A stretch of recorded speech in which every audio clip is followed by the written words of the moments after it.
evil in human nature. She wouldn't even harm a fly. Just like I would tell you, if you're going to do something, do it well. And leave something witchy. Leave a sign to let the world know that you were there. Movies don't create psychos. Movies make psychos more creative.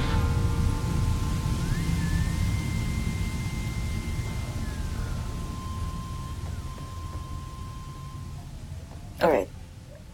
Home 14. Sorry, I'm never gonna be able to say Home 13 again. Oh my gosh, I just said it. Don't say it ever again. Okay, welcome to Undercover Coven, everybody. Woo! Welcome back! And to the re-recording. Okay, so we're re-recording this because unfortunately we recorded yesterday for like an hour and a half, maybe. It was 50 minutes. Oh yeah, it was 50, right. It was 50 minutes. It was 50 minutes. And the recording got erased. Why? We have no idea. Something with Apple and their updates. Yeah, but what we can say is that it was recording number 13, at least for me. Because it deleted only my audio. Mm-hmm. So it was unlucky number 13. So I'm just going to throw some salt behind my back. Yes, just please. Please do. Do it now. I'm watching you. Sorry. Okay, and the other bad thing about this re-recording is that Ale is sick. By the way, I'm Paula. The sick one is Ale. Hi, Ale. Hello, I'm sick. I am Ale. Yes, she is sick. So if she's a little groggy, like, that's why. I'm having a fever dream. Yes. Are we really recording this? She's hallucinating. Okay, we have announcements. Kind of. A little. We are now applying to be on Spotify, finally. We are on YouTube. Again, finally. We didn't... being on YouTube isn't, like, hard, but we were just lazy. Yeah, I mean, we could have just uploaded it, but now it's like, it was an easy opportunity given to us. Yes. So, we're just gonna say yes because somebody did our job for us. Yes, thank you to that company. Hi, Podbean. Thank you. We love you. Hello, Podbean. Okay, the other thing that we wanted to announce was we are holding a little competition. Yeah. Yeah. This is your moment to be in the spotlight, kind of. This is your moment to shine. Yes. Leave a review, and the best review will get a spot on our Instagram story. You can record a video. You can post a picture, whatever you want. You're gonna be a ghost. I'm sorry. A guest on our Instagram story. And for those of you who do not win, we will shout out from here on out all the people who leave a review. So we have our first one today. Uh-huh. Woo! Woo! It's exciting. It's exciting. Yay! So I hope that you guys are leaving reviews or commenting, and then we'll let you know on we're gonna slide into those DMs probably. Yes, and we will obviously... I don't know, I'm so sick. We will obviously let everybody know. We're gonna announce the name right here.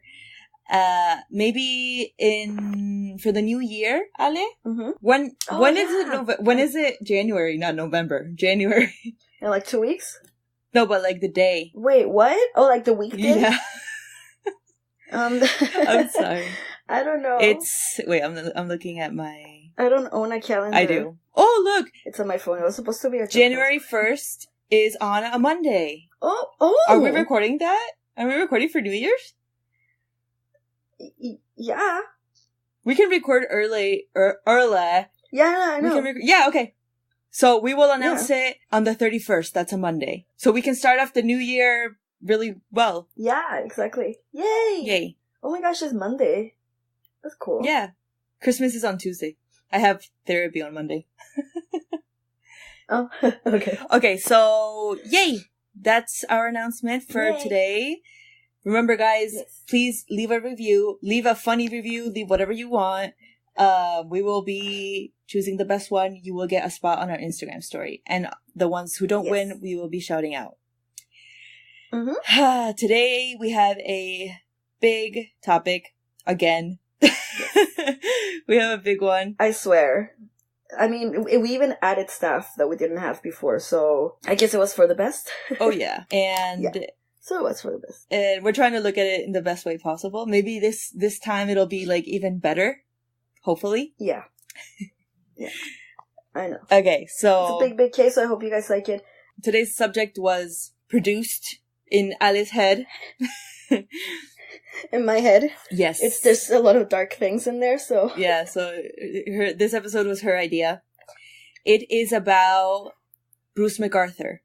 Who is Bruce McArthur, Ale? Who is he? Who is Bruce McArthur? Who is he?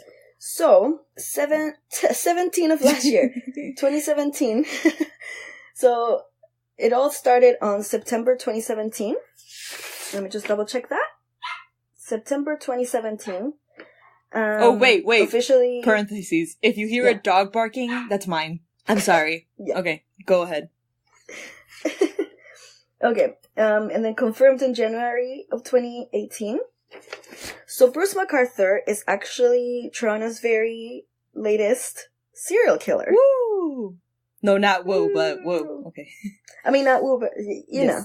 The type of woo that... I don't know. Okay. So, I'm going to start with a little bit of a timeline of the people who went missing. So, before he got arrested. So, everything started September 2010. Skandaras Navaratnam. He was 40 years old. He disappears from Toronto's gay village. October 2012. Majid Kayhan. I'm going to butcher these names. This is just a disclaimer. I am so sorry if I cannot pronounce his names correctly. But yes. Majid Kayhan. He was, I believe, 38 years old. I might have been 58, but I don't know how to write. 38 is reported missing. So this is October of 2012, 2 years after the first one. August 2015, Sarush Mahmoodi. He is 50 years old. He was 50 years old, is reported missing. August of 2015 again. Kirushna Kaguratnam. He was also believed to have gone missing around this time, but the thing is, he got refused his refugee status, so they believe he went into hiding. He stayed in the country. He didn't leave. Okay. And so they believe that's around the time when he went missing, but they're not sure. Like that's the closest timeline that they can get for his disappearance. May 2016 to July 2017. Between this time, it's believed by police that Dean Lisowick was murdered during this span. I believe this was a homeless man. He had no address. They don't know exactly what his age was. He was believed to be between 43 to 44 years old. And I believe he was sleeping on the streets. So he was a homeless man. Okay. April 2017, Selim Essen, 44 years old, is reported missing. In June 2017, Andrew Kinsman, 49 years old, is missing. This is when, August 2017 is when they started Project Prism. So they had 2 other projects before this to look for the previous missing men. Mm-hmm. It was Project Houston that started on 2012 after Majid Kayhan went missing. And this Project Houston was set up by Toronto's police to look for Navaratnam, who went missing in 2010, Kayhan, who went missing in 2012, mm-hmm. and Abdul, I believe his name was Faizi, who we'll talk about him later, who also went missing in 2012 as well. His card had been found near his house, like in a ravine, like near his house. Like his car was abandoned there, so it was like thrown over the. I was reading this morning. I was like, oh, that's so sad. So that project, that was Project Houston from 2012 to 2014. That didn't turn any criminal evidence, so they shut it down. So it only lasted 2 years. And then in between 2012 and 2017, there was Project Rainbow, I believe it was called. I didn't read much about it, but it was for Mahmoodi, I believe, and somebody else. And they were looking into their disappearances as well. Again, it didn't turn in any criminal evidence, and they had to shut it down after like a couple of years. Okay. And then on August 2017, that's when they started Project Prism, that actually ended up in an arrest of Bruce McArthur. Okay, so I hadn't heard about this guy. And this year, on my birthday, Yay! Ale tells me through, a text message, she's like, oh my god, today they arrested, So he got charged on your, he got officially charged for first-degree murder on your birthday. he got charged on my birthday. And I'm like, what? Yeah. Like, who is he? And she's like, oh, he's a serial killer. And I'm like, oh, that's so cool.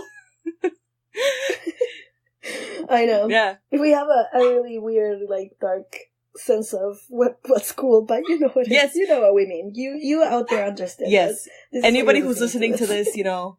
You get it. Yes. Yeah.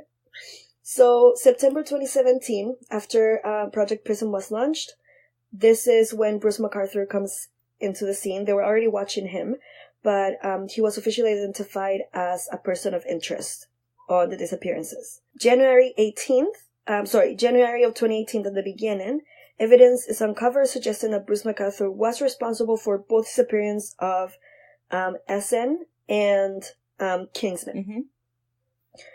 Mm-hmm.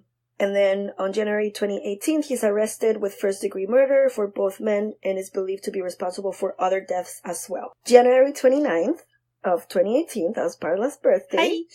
McArthur is charged with first-degree murder and the deaths of Mahmoudi Kayhan and Dean Liswick.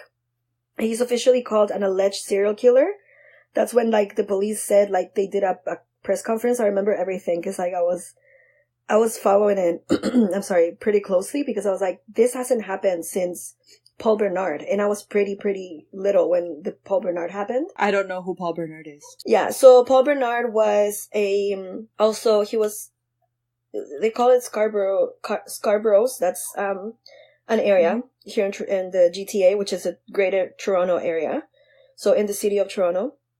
It's like a borough. Imagine New York and its boroughs. Mm-hmm. The GTA is Toronto, which would be let's say Manhattan, and then it has Etobicoke, Mississauga's not part of it. Etobicoke, Scarborough, North York, downtown core, and it has different areas of it. So Scarborough, that's where The Weeknd is from. What up? Okay. Also, that's where I was born. He was, he got charged, him and his girlfriends got charged for murdering and raping young teenage girls. And that included, they raped the girls, his girlfriend's sister, and I think they murdered her friend. He is an absolute psychopath, and he keeps asking for parole, and they keep telling him no. I'm like, you're gonna die in jail. Wow. You will rot in jail. Wow. Hopefully you do. Hopefully we can do an episode on him sometime. Yes, definitely. Because it was huge, and it's still going on. The girlfriend is, she was granted parole, so she's out. Mm-hmm. And people was so upset when this happened a couple years ago. They were like, no, she deserves to rot in jail with him. Mm-hmm. But I guess she helped a lot in the investigation, so they granted her parole. But anyways, we'll get onto that some other time. Okay, so this guy, it's a pretty big case. The Bruce McArthur case, it's pretty big, and it's pretty scary. It is pretty scary, and just gruesome in some cases. Okay, so how did he get linked to the deaths? I mean, how did he get found? Because he went unnoticed from the earliest, they say, is 2010, but later on, they started, looking at cold cases from, back in the 70s. And so Andrew Kinsman, he was the last person to have gone missing, that we know of. Just saying. Mm-hmm.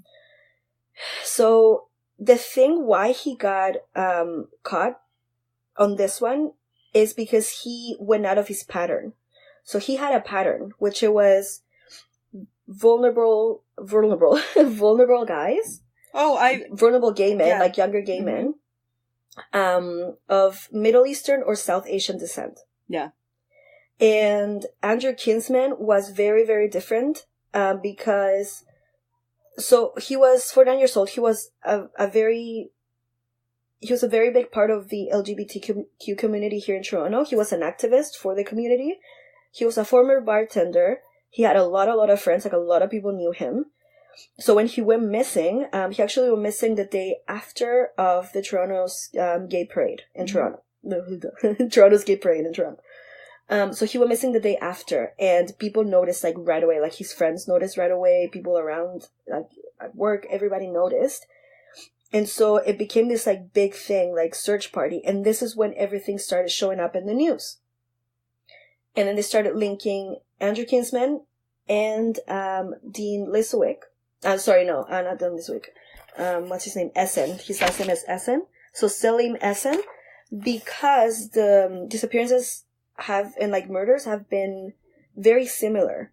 Mm-hmm. And so they were like, oh, so this is like, it fits a pattern sort of in terms of MO, I guess. MO, no, not really, but like the disappearances were very similar and like around the area. So they started looking into it. Right. And yeah, but it's because it was just the exception that he went out of his way. And it's actually, there's somebody in the Toronto police, I believe. I have a screenshot here of what they said. Let me see. Haran Vijayanathan. Probably misspelling that, but that's okay. He's a community activist and executive director of Alliance for South Asian AIDS Prevention in Toronto. Mm-hmm. He said, and I quote, "There's a part of me that says Bruce wanted to get caught because he broke the pattern of preying on the vulnerable. Vulnerable. I'm sorry. And it's true, because if he would have gone for like somebody else, let's say, nobody would have noticed. And what would have happened is that, yeah, they would have launched a project again, and they wouldn't have turned in any evidence, and they would have shut it down again. Okay. Sorry. There was an interruption. So yeah, they would have shut down the project again, and, but the difference was that Andrew Kinsman was very, very known. He had a lot of friends. So the friends started a search party, and the friends were who like started asking people around. They were helping Toronto's police a lot. And so they turned up a lot of evidence, and that's how they linked Bruce McArthur, basically probably over eyewitnesses. They linked him up to the disappearance, and that's how he got like arrested and started getting watched and all that, right? Yeah. Okay, so let's talk a bit about who was Bruce McArthur. Like, why does this guy like do this? Yeah, so let's talk about his life a little bit. So this man is now 67 years old. He was 66 when he got arrested. His full name is Thomas Donald Bruce McArthur. And we mentioned this yesterday, but have you ever heard of the phrase, don't ever trust a person with two first names? Yeah. And I remember I mentioned John Wayne Gacy because I couldn't think of anybody else. And it's like, don't, like, John Wayne Gacy? No. I know, right? I'm like, no, don't trust him. So by 1896, he was 35 years old. He got married to his wife, Janice, well, ex-wife now. They purchased a home in Oshawa. Oshawa is a city on the outskirts of Toronto. Mm-hmm. It's like a sleepy town. It's a university town, basically. So there's a lot of houses. There's a university, and that's it. And you said it's a small town. It was very suburban, right? It's very, very suburban, yeah. Mm-hmm. So they had a son and a daughter. They sold their house on 2000 after encountering money problems in 1999. Like, that's when the problem started, and he filed for bankruptcy. And that's in 1999. That's when he started socializing around the gay community in Toronto. Mm-hmm. After you mentioned that he came out of the closet to his wife? Yeah, I had it here. So, McArthur began having, like, sexual affairs with men in the early 1990s. And then a year later, he came out to his wife. Mm-hmm.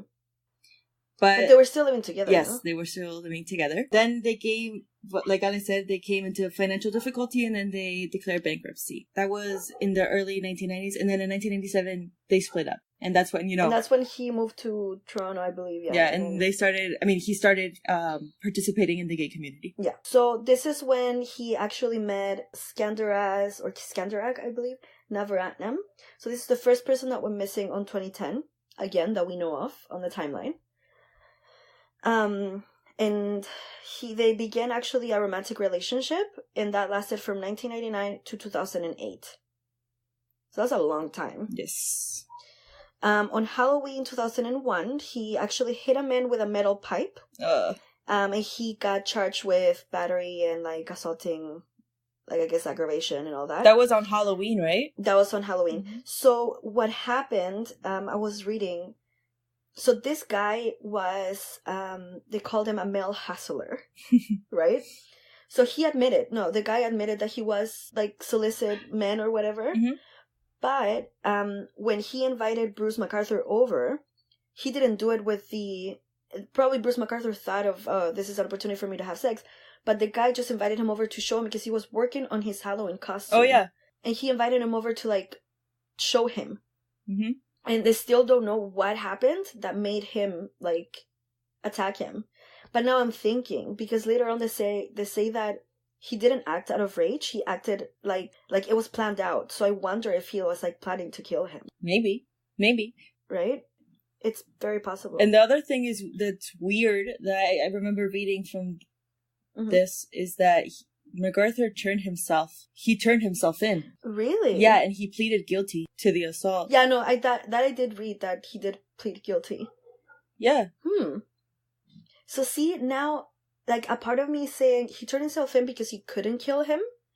And so he had, like, hey, I'm gonna serve some for battery if what? Or maybe, like we were saying at the beginning, that maybe he wanted to get caught. Maybe he did have a desire to kill more people. Like, he went off on it. Yeah, and he wanted to get caught. Maybe. It's possible. It's very, very possible. Like, he was really active in the church as well, so maybe he felt, like, guilty. You know what that reminds me of? A little bit, not really, but you know, like, the Whippy, the crying serial killer who would call the police after? Yeah. That guy was so weird. He was so mentally ill. I feel so bad. Every time I hear, like, the calls, it was so sad. But it's not exactly, but now in my head, I'm like, maybe some part of his mind, he wanted to get caught because he knew that he had a mental problem, because he was a psychopath. Yeah. Right? Mm-hmm. I'm not justifying anything that he did, because he still killed so many people in, like, such a gruesome way. But who knows? According to the news I'm reading, it says McArthur's unexplained behavior may have been due to a combination of McArthur's anti-seizure medication with amyl nitrate or poppers, a drug that enhances sexual pleasure. So that's the thing. When he got charged, like, after he pled guilty, he actually got a 2-year conditional sentence, requiring him to abstain from poppers, as Paula mentioned, male prostitutes, and a section of downtown Toronto, and that's including the gay village. So the gay village is, for whoever is from Toronto and is listening, that is the streets of Church and Wellesley area, and Church Street is where the gay community is, like, that's where their nightlife is. Of course, that's not just where they are, of course, but that's where they do, like, the Toronto's gay pride parade every year, and there's a lot of gay bars down there, and it's just, oh my gosh, I mentioned yesterday that my favorite part of Church Street is that the crossings, oh yeah, like, to go to street, they're rainbows. I love that so much. So the street is painted in, like, rainbow flags. It's amazing. That's so cool. I know. And so yeah, let me put this here. So yeah, that's where the Toronto's gay village is, because we're gonna keep mentioning it, because that's where he I guess preyed on his victims the most. Okay, so what his family and friends said about him, so they were saying he was kind and cheerful. He was actually a self-employed landscaper, and he had a very, very long list of clientele. Actually police started, as soon as he got arrested, they started looking into 30 plus homes that he worked at for evidence. Like, where he planted trees, he, like, you know what I mean? Like, you know where I'm going with this? I hope you do, because it's pretty gruesome. So, he joined Facebook. This is such a random part of it, but it's also, like, it's part of the investigation as well. Like, it gives you a little bit insight into his life. And to his mind. Into his mind, basically, yeah. So on Facebook 2011, he started posting pics of events, Halloween parties, dinner, concerts. That's when he joined Facebook, and he started, like, posting about his, like, just day-to-day life. Like anybody would do on Facebook. And the pictures were with him and with guys. Like, he was really active. Younger men, right. Mm-hmm. Exactly. Like, he was very proud. Like, this is the thing. He looked like he was proud to be gay. Yeah. Well, we'll get into that a little later. But, exactly, we'll get into that later. So, yeah, Paula has some theories. But, yes.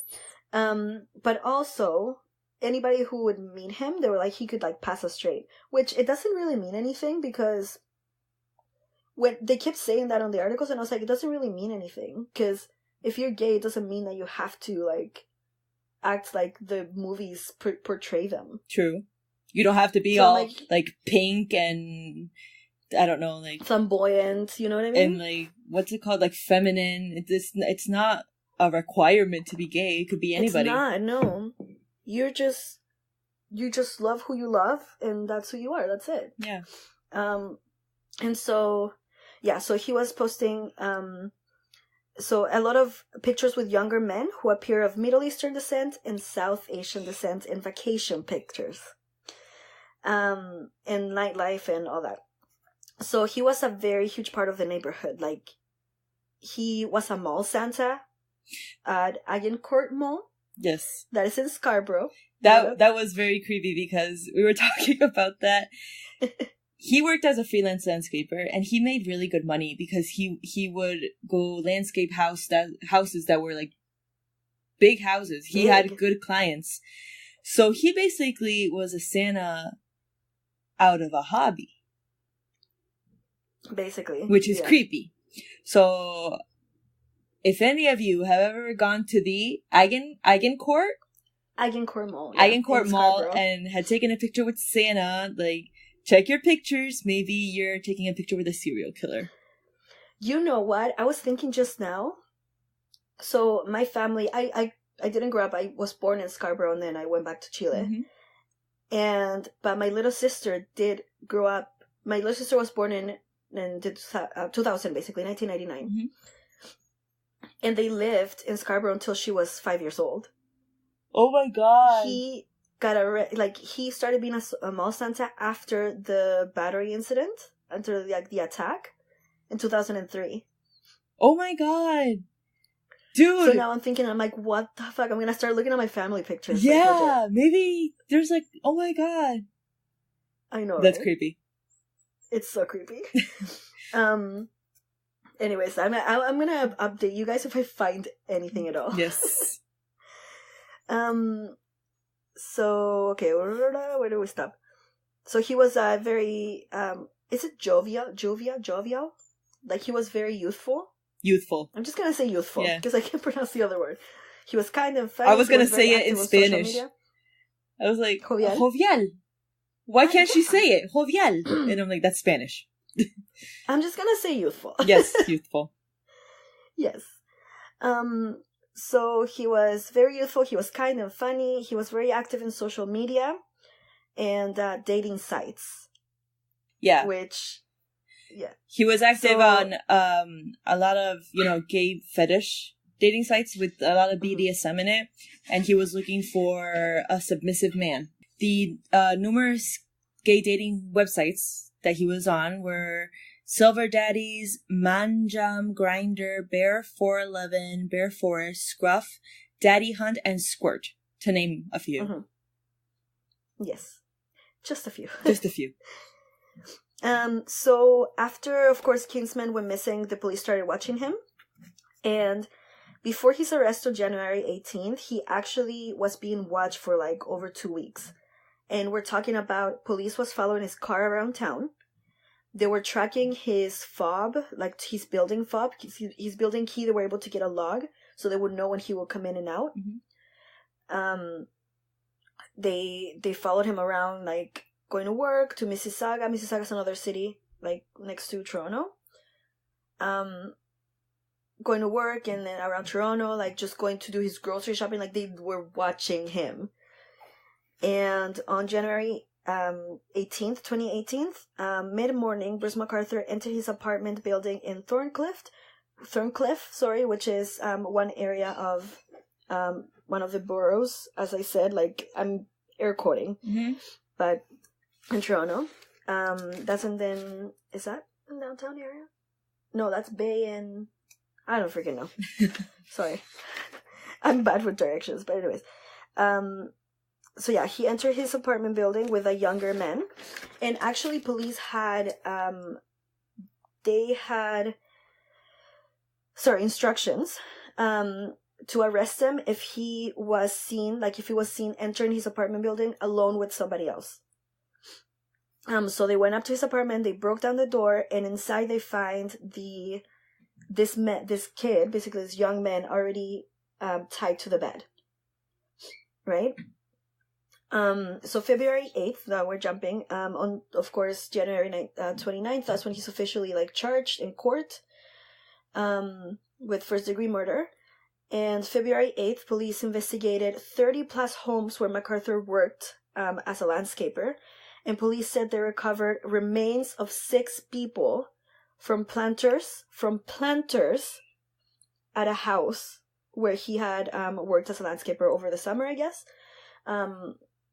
And we're talking about, parts of people, parts of human remains. Yeah, that was one of my questions. I was like, did they find the whole body? Or did they find remains, little parts? And she was like, oh, little parts. Dude, how creepy is that? 6 planters. Yeah. For how long were you... Well, I guess when you're getting work done in your house like that, for how long does it take? A couple months? I don't think a couple of months. I think it's less. I'm thinking that he kept going back to the same house because, when you find a good landscaper... Maybe he was like, oh, let me retouch. Not retouch. Touch up. Maybe you need weeds pulled out. And he was like, oh, let me just dig some planter things. Oh. Oh my God. You know what I mean? I'll put in my special fertilizer. Oh my God. I was telling my mom about this. I was telling my mom about this yesterday because she's a big fan of plants. And I was telling her, oh, they found remains in plants and stuff. Yeah. And she was like, oh, that's good fertilizer. And I'm like, Mom. I love it. I love your mom. No. And actually this lady of this house, she was like, this is, of course it's surreal to that's happening to you in your house. Police is coming up and, hey, can we dig your backyard? Your front and backyard? It was the front yard. That's where it was. That's the other thing. It was the front yard. Yeah. What the fuck? Nobody saw you doing this. Man. I don't, in my mind, I'm like, did he bring a little bag with, people in it? Did he... I wonder if he would, put them in the fertilizer. Or, he would, chop them up, put them in the dirt, and then, bring the bags of dirt. Ooh, that's good. That's good. Man, I don't know. I just imagine him with, a big trash bag of body parts. Just dragging it. Yeah. Be like, oh, no, it's fine. I just, it's fertilizer. It's my recipe. I made it myself. Oh my God.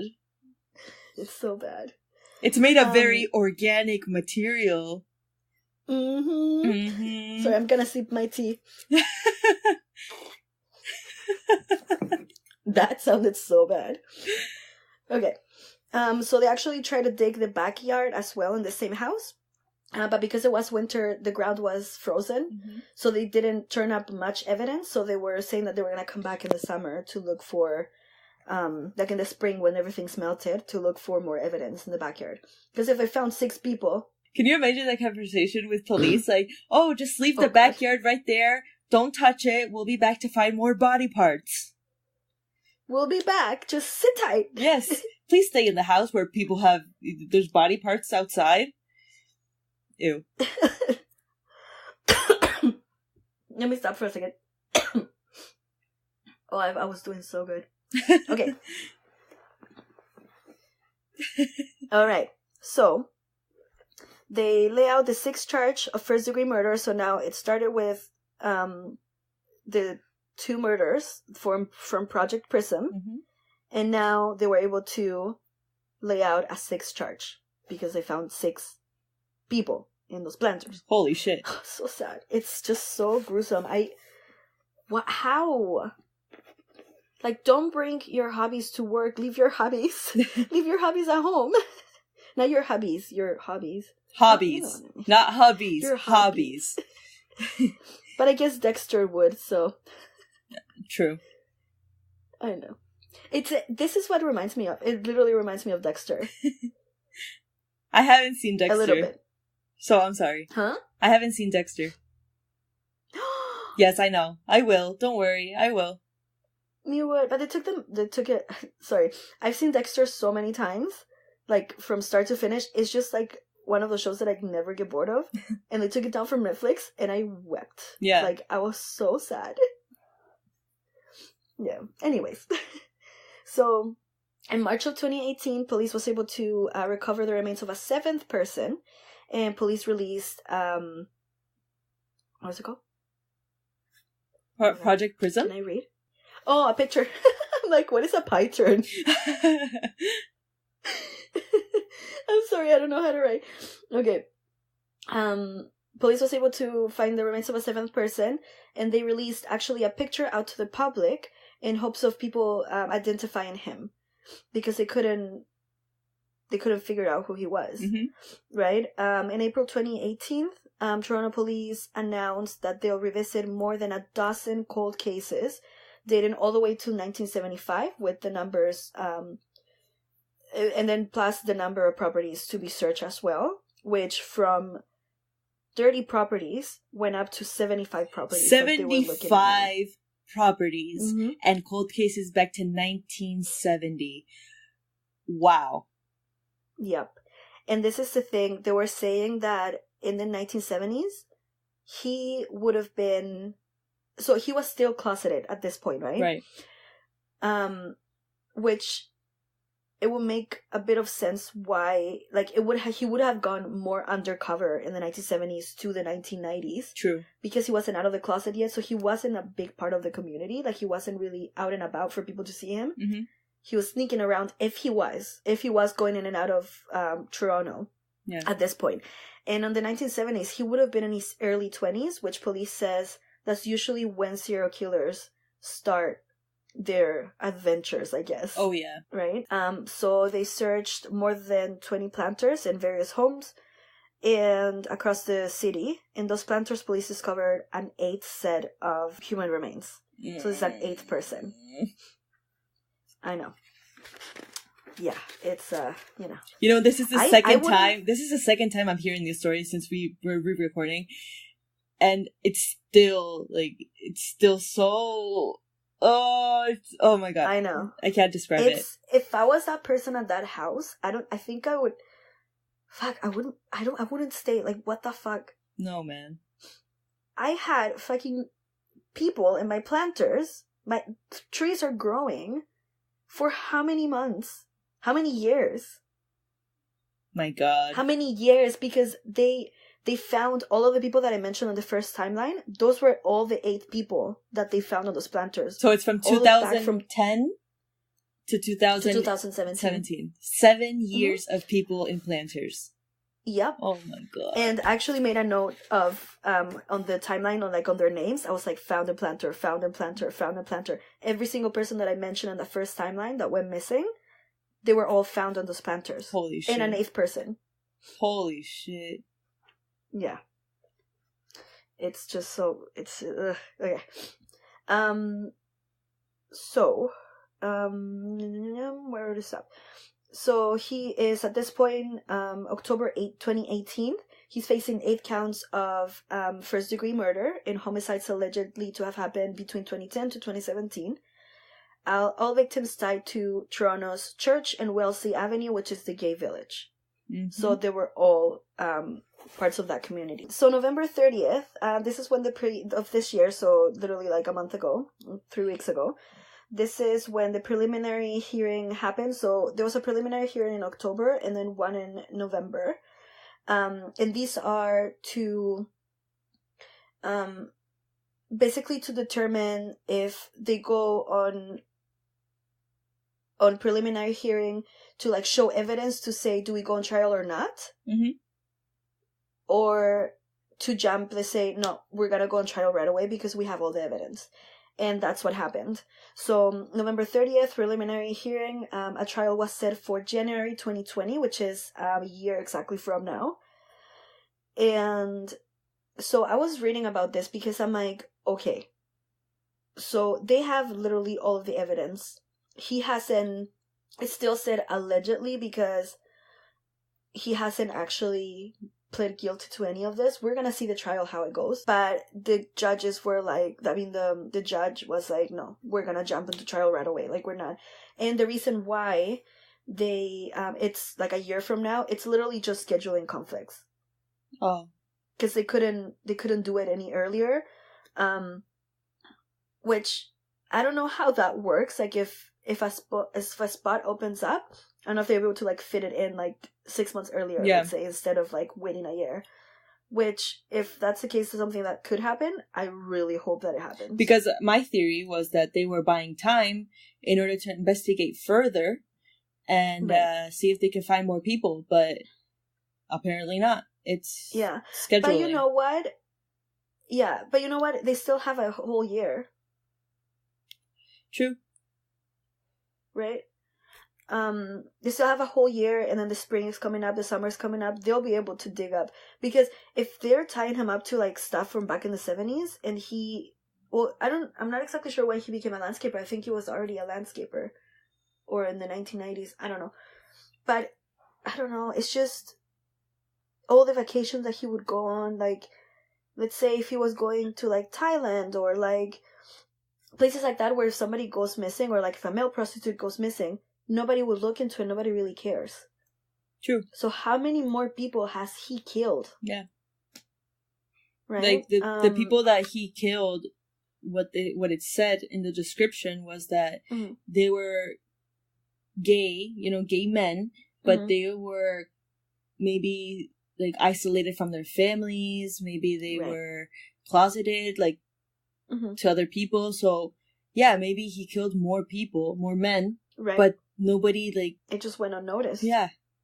Yeah, that's very...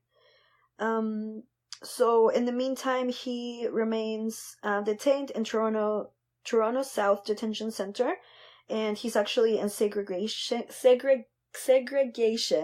and in constant suicide watch. Yeah. So, making sure that he doesn't do anything stupid. I was also reading an article... that they were saying, the police was saying, like, detectives, they were saying how he didn't act out of rage. Like, the way that he killed and the way, like, who he killed and all that, it was very calculated. So he thought like a psychopath. It wasn't like, I don't know, he'll be like with somebody and then suddenly he'll like turn that switch and be like, oh, I have like a manic episode, and kill somebody and then be like, oh shit, I have to hide the body after. No, like, it was calculated. He knew what he was doing. Yeah. So he's a psychopathic serial killer. Exactly. If they find more bodies from, like, before, like, the 70s or 80s, it would classify as a serial killer, because a serial killer is a person who kills more than 3 people with a cooling time in between. So that would be, like, very accurate. Yeah, for sure. That's... So bad. I know. That's Bruce McArthur's story. Sorry, I was gonna say hello. I want to tell a fun fact.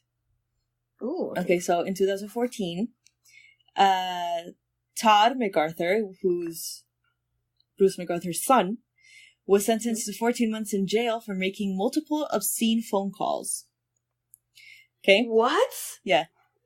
Oh, I didn't know this. Yeah. And he was released on bail and ordered to stay.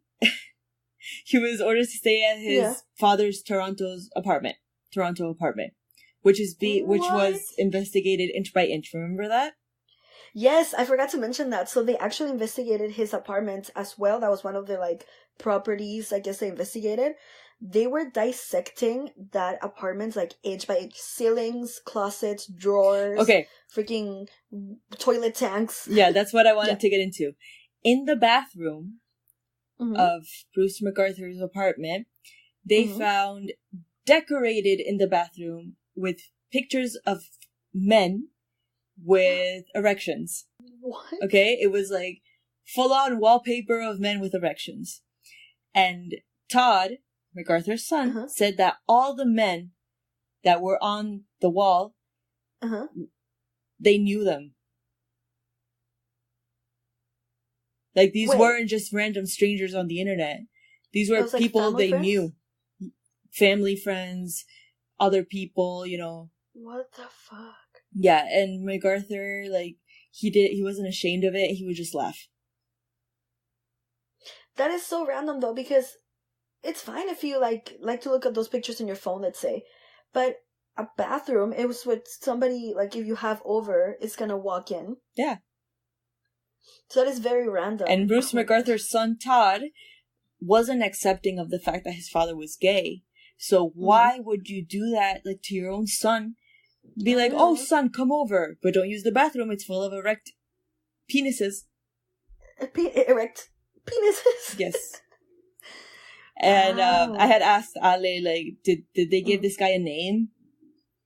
Did they give Not him a yet. name? And so I wanted to declare a name for this guy.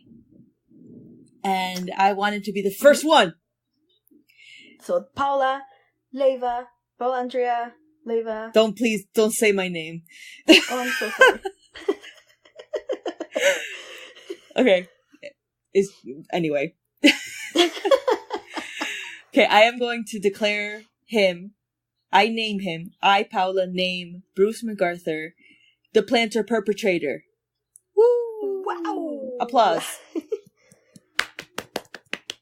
The Good planter perpetrator. Yeah. Because everybody, like, every good serial killer needs a name. I know, right? Yeah. And I was trying to look yesterday, I didn't see it, and I was like, how? Yeah. It's been like over a year. I mean, it's been a year It's been a since year. he got caught. Yeah. Exactly a year. Oh, yeah. So we're going to Almost. be updating everybody on this subject because Definitely. we're very interested, being that we have a modern serial killer right now, and we're going to be able to say, you know, we lived in a time where there was a serial killer. Right? So we're very excited about that. I know, it's just, like, it's sad for all the people. This is the other thing. So they were saying how in court he was sitting. Sorry, Paula's taking pictures of me. I look like crap. I'm sorry. It's okay. But yeah, they were talking about how he was, like, sitting up in, like, the stand, and he was making eye contact with the judge only, and, like, he wasn't even looking at the families of these people who was, like, sitting front row. How creepy is that? So, I know. The guy has clearly no remorse. No. And He wanted to get caught. He wanted to get caught. It's probable. And yeah, we're excited about following this, and we can't wait until more things come up. We'll definitely do a part number 2 after the trial, or like when the trial starts. We're gonna be updating you guys and, like, following up closely with it. Yeah. And if any of the family members talk, like, maybe there's something about him in his childhood, I don't know. But yeah. I'm pretty sure this is not the last we're gonna see of him. Something's gonna come up. Something's gonna come up. I think so too. I mean, they have a whole year to still, like, look into it. I think the police, I feel like they did a great job this time. I mean, Toronto police is good. Don't get me wrong. I mean, yeah, it's kind of been a little bit of chaos in Toronto lately, but the Toronto police is pretty good. But I feel like they made sure that this time, for this third project, they did everything, like, correctly, because the other 2 projects, who they could have found him right away, didn't turn up any criminal evidence, and then he went on for 7 years to kill 5 other people. Yeah. So, you guys, have you ever heard about this case? Do you know anything more about it? Like, what do you think? Because we think it's pretty interesting. Yeah. It's definitely something, like, very modern to think about. Yeah, it's very modern, and it's not cool what happened, but it's cool that it's happening at this point, like that, when we're young adults, and then we'll be able to, like, our kids, when they're older, they'll be like, oh, Bruce McArthur, like, they'll be hopefully into crime like we are. Hopefully. And we'll be like, well, yeah, I remember all of that. Yeah. So, that's pretty cool. We're going to be following up, and yeah. That's the Bruce McArthur story. There you go. Yes. And are you still recording? You're still recording, right? Because I'm still recording. Okay. Yeah. We need to do some shout outs. Yes, we have shout outs. Yeah. So first of all, we want to shout out the Woods podcast. Woo, the Woods 'Cause they're podcast. awesome. Yeah. Just go listen to them because their episodes are so funny. Yes. Well, I'm like, they're hilarious. No, but they're really good. They're funny and they're good, and those girls are like so nice. So Yeah. shout out to you guys. Shout out to We're Not Sure Yet, who will be recording today live on Instagram, but unfortunately this episode is coming out tomorrow, Wednesday, so you're not going to be able to see it, but you will be able to hear it. You will be able to hear exactly. Yeah, There and you they're go. going to have a Christmas episode. And also, shout out to our first reviewer. Yes. So this was on the podcast app, the Apple Podcast app, and her name is Lola Rosita. I'm gonna say it in Spanish. Give me a second. Oh my goodness, I can't find it. Okay, what is up with Ali's audios? Like right now I was editing and her audio just completely disappeared. So the shout out was for Lola Rosita, who said, "When they laugh, I laugh, loving this podcast." So thank you so much to you. I'll just cut this short.